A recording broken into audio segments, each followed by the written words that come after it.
শোনো ছোট ভাই, তোমাকে একটা কথা বলি, মনে রাখবা মুনাফিকের আলামত তিনটি, একটি হাদিসে আছে।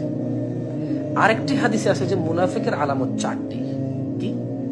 চতুর্থটি হলো সে যখন রেগে যায় তখন সে গালাগালি করে।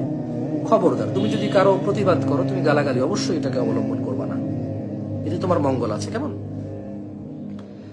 আচ্ছা দেখ, তুমি প্রতিবাদ করবা, যদি আমি অন্যায় করি আমার বিরুদ্ধে প্রতিবাদ করবা, যে অন্যায় করে প্রতিবাদ করবা, এটা তোমার ইমানের কর্তব্য। যে তোমার যদি হাত দিয়ে থামানোর চেষ্টা থাকে, হাত দিয়ে থামাবা। এবার আমার বিরুদ্ধে গেলে আমার বিরুদ্ধে, যদি তোমার মুখ দিয়ে বলার সাহস থাকে বলবা, সুযোগ থাকে বলবা।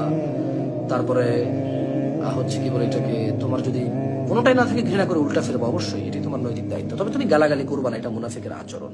আচ্ছা গেল এটা। আরেকটা কথা তোমাদেরকে বলি ছোট ভাই, তোমরা অবশ্যই কাউকে মুনাফিক না আমাকে যদি বলতে চাও, তুমি যদি আমাকে তোমার নলেজে যদি মুনাফিক পাও বলবা।